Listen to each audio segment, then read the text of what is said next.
Salut à tous, bienvenue sur la chaîne de Discoverdose, j'espère que vous allez bien. Il y a quelques semaines, je vous ai dit qu'Oculus allait sortir un nouveau casque, et je vous ai menti. Enfin, pas totalement, mais un peu quand même.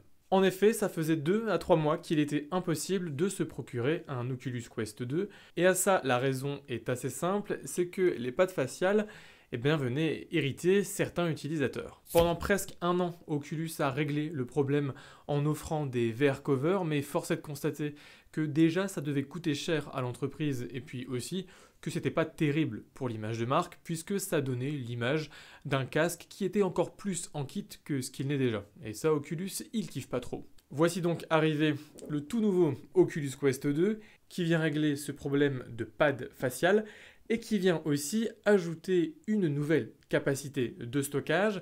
Et puis j'en profiterai, vu qu'on est dans les nouvelles, pour aborder les 4 nouveautés de la dernière mise à jour, la version 32. Allez, on va regarder ça ensemble. Bon, on va commencer par le casque. Il faut dire que ce bébé m'a un peu manqué. Bah oui, je peux pas tout acheter comme ça, j'ai dû me séparer de mon ancien pour financer celui-là. Ouais, c'est la vie. Et globalement, c'est strictement la même boîte et le même produit. Petite mention à la nouvelle capacité de stockage, maintenant le modèle entrée de gamme commence à 128 Go et non plus 64 Go, donc Oculus a doublé le stockage de base et ça pour le même prix. Et donc maintenant, si vous vous posez la question et pour faire écho à la vidéo que je sortais l'année dernière, je vous conseille vraiment de partir sur le modèle 128 Go qui sera largement suffisant et 100 € moins cher. On retrouve dans la boîte exactement tout comme dans le Quest 2 initial, sauf pour une chose, cette petite boîte au milieu. C'est cette dernière qui renferme le nouveau pad facial en silicone censé améliorer les choses sur le visage. Et voilà, sinon tout le reste est identique à la version de l'année dernière.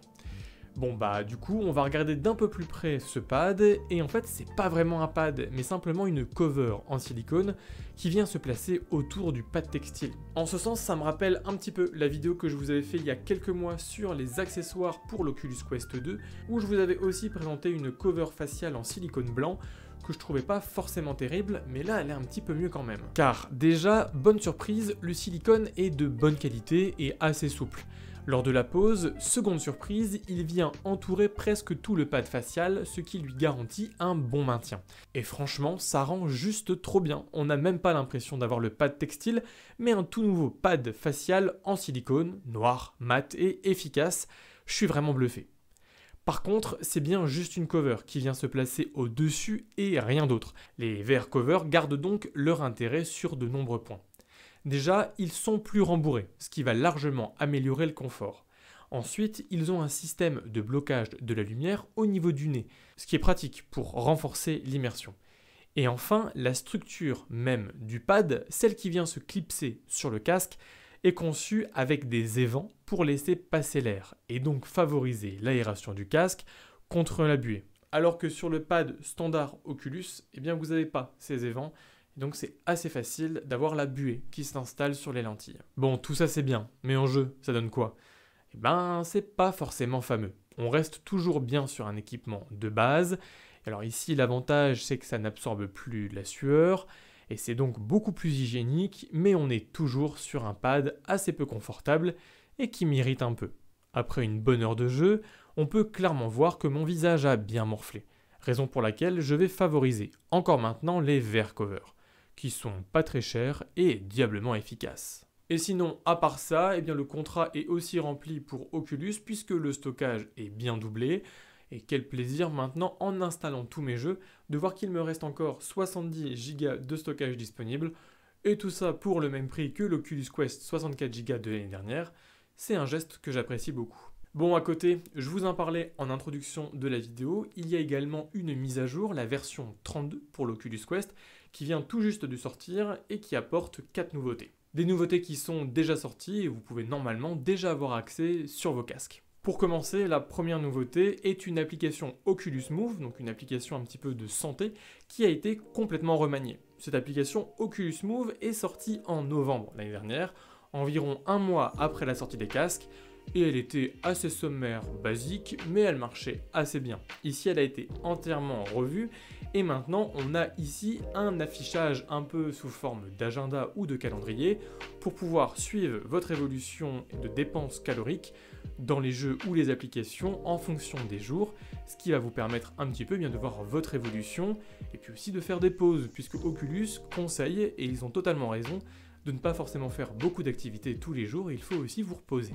Et pour ceux qui commencent, Oculus a aussi pensé à maintenant échelonner un petit peu l'effort. Ça sert à rien de se fixer tout de suite un gros cap de performance, autant progresser, et ça maintenant c'est pris en compte dans l'Oculus Move. Et si vous êtes vraiment fier de votre dernière session de sport en VR, et bien maintenant vous pouvez aussi partager ces résultats avec votre communauté ou vos amis sur l'application Oculus. Deuxième nouveauté, Oculus permet maintenant d'offrir des jeux.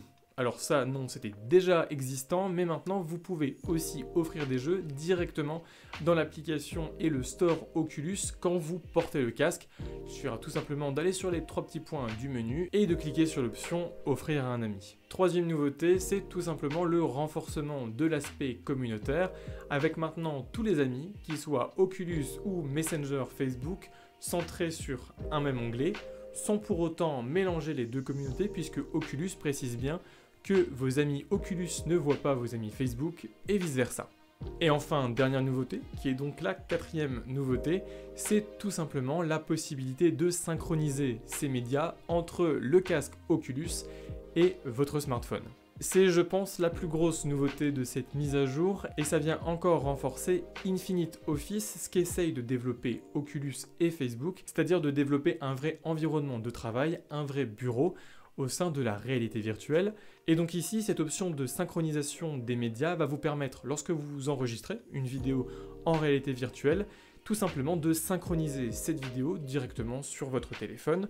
Donc vous ne serez plus obligé de connecter votre casque à un PC pour transférer ces médias. Et ça, c'est vachement pratique. Il suffit pour ça de tout simplement aller dans l'application Fichier, de sélectionner le fichier vidéo et d'activer la synchronisation.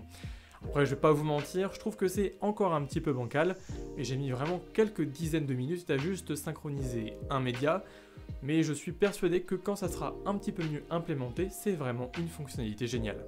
Donc voilà, j'espère que cette vidéo vous a plu, vous a permis de voir le contenu de la boîte de l'Oculus Quest 2 version 2, donc ici en 128 Go. Moi ça me fait vraiment plaisir de retrouver mon casque et mes manettes parce que la réalité virtuelle m'avait pas mal manqué pendant quelques semaines. Et je suis vraiment surpris du nombre de mises à jour qu'ils ont sorties depuis la sortie l'année dernière de l'Oculus Quest 2. Et maintenant on commence vraiment à avoir un environnement qui tient le coup, pas encore assez pour se passer totalement d'un ordinateur à côté, mais on voit vers où ils veulent aller, et ça a l'air d'être pas mal. Dans tous les cas, n'hésitez pas à vous abonner à la chaîne et à liker la vidéo si elle vous a plu. On se retrouve à la prochaine vidéo. Allez, salut!